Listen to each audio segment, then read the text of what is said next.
Morning, welcome back to my channel and welcome to new blog. আশা করি তোমরা সবাই খুব ভালো আছো, সুস্থ আছো, স্বাভাবিক আছো। আমরাও খুব ভালো আছি।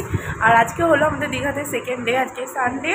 আর এখন বেজে গেছে হচ্ছে 9টা, আর এখন আমরা যাচ্ছি হচ্ছে চা খেতে, তাই তো? তো আমরা বাইরে চা খেতে যাব। আর চলো তারপরে দেখতে থাকো সারাদিন কী করছি না করছি। আজকে একটু তাড়াতাড়ি উঠেছিলাম, তো তারপরে গল্পগুজব করতে করতে 9টা বেজে গেছে, তো এখন যাই চা খেতে। এই যে এখন আমরা বেরিয়ে গেছি, এখন নিচে নামছি। এখন বাজে হচ্ছে 9:30। আর যাই একটু প্রথমে চা খাবো, তারপরে দেখা যাক একটু সমুদ্রের পাড়ে যাওয়ার ইচ্ছা আছে। যা রোদ, ছাতা নিয়ে বেরিয়েছি এখন। তো এখন আমরা এই যে যাচ্ছি ছাতা মাথায় দিয়ে। ও কি রোদের তেজ, বাপরে বাপ!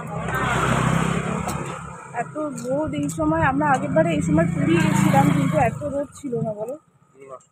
এবারে একটু অতিরিক্তই রোদের তেজ, যেমন ম্যাডামের তেজ আছে।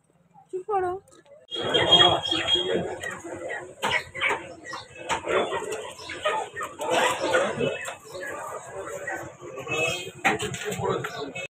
তো এই যে এখন আমরা নিউ দীঘায় সমুদ্রের পাড়ে দাঁড়িয়ে আছি, আর জলটা খুব বেশি আছে এখন আজকে। তো ওল্ড দীঘাতে জানি না কেমন থাকবে। আবার সেই ওল্ড দীঘা, তো নিউ দীঘাতে কেমন জলটা থাকবে জানি না।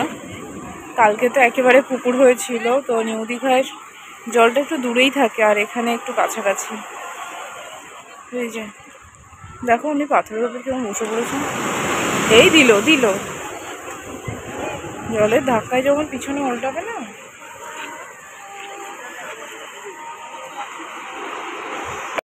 দাঁড়িয়ে দাঁড়িয়ে সমুদ্রের ঢেউ এনজয় করছি, কিন্তু প্রচণ্ড রোদ, বেশিক্ষণ দাঁড়াতে পারবো না, এক্ষুনি চলে যাবো। জাস্ট কয়েকটা ফটো তোলার জন্য এখানে আসা। আসলে মারাত্মক রোদ, এখানে জ্বালা হচ্ছে। তো এখন বাজে হচ্ছে 2:30, আমরা জাস্ট স্নান করে এলাম। আজকেও মানে আমরা এই দীঘাতে দেখলাম অনেকটা ঢেউ আছে। তো তোমাদেরকে যেটা বলছিলাম, ওখানে সত্যিই ঢেউটা অনেক কম এবং জলটা অনেকটা দূরে ছিল। তো যাই হোক, আজকে একটু শ্যাম্পু করলাম এখানে। কালকে মাথায় তো জলই লাগছে না, মানে কোমর পর্যন্ত জল রয়েছে, আর হালকা যে মোশনটা আসছে তাতে হয়তো মানে এতটা পর্যন্ত জল, মানে গলা পর্যন্ত হয়তো জলটা আসছে। তো যাই হোক, এখন এই একটু ফ্রেশ হয়েছি। এবারে যে চিকেনটা করতে দেওয়া ছিল একজনের কাছে, তো চিকেনটা সেটা আনতে যাব। আর আমাদের এখানে ভাত আর বাকি যে সমস্ত তরকারিগুলো অর্ডার দেওয়া ছিল তোমাদেরকে একটু পরে এসে দেখাচ্ছি। আর তার আগে আমাদের এখানে তোমাদের ব্যালকনি থাকলে ব্যালকনিতেও জামাকাপড় দিতে পারো, বা দুপুরের দিকে রোদটা তো ব্যালকনি থেকে পুরো সরে যায়, তো তোমরা চাইলে ছাদেও দিয়ে আসতে পারো। ছাদেও ওদের নিজস্ব দড়ি খাটানো আছে, শুধু ক্লিপ আনলেই হবে। আজকে হচ্ছে ভাত, এখানে রয়েছে পটল আলুর তরকারি, আমরা একটা আলু চিপসের প্যাকেট কিনেছি, এটা ডাল, তার সাথে হচ্ছে মাংস। আমরা 500 মাংস কিনে দিয়েছিলাম, আর 2টো আলু দিয়ে এসেছিলাম। তো যে দিদি রান্না করেছেন, দারুণ রান্না করেছেন। আর একটা এক্সট্রা প্লেট ভাত নেওয়া আছে। Good evening. আজকে এখন বাজে হচ্ছে 7:30। তো 7:30টার সময় আমি পুরো রেডি হয়ে গেছি। আজকেও একটু ভালো করে ঘুমিয়ে নিয়েছি, আর এখন রেডি হয়েছি। আর আজকে আমি পরেছি হচ্ছে একটা জাম্পস্যুট, একটু পরে দেখাচ্ছি।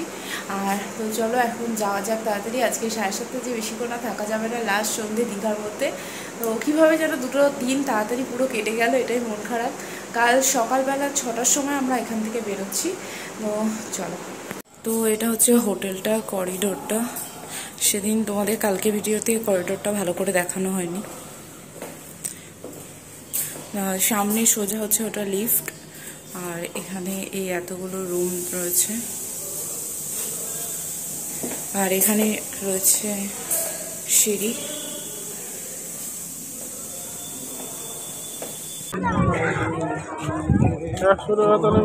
এখন আমরা রাজ্য খেলনা খুঁজতে বেরিয়েছি, কিন্তু কোথায় খেলনা পাওয়া যাবে সেটাই হচ্ছে ব্যাপার। ওর পছন্দ মতন খেলনা কেনাটা এখন মুশকিল, কারণ যেহেতু 6 মাস মাত্র, কিছুই বুঝবে না কিছু।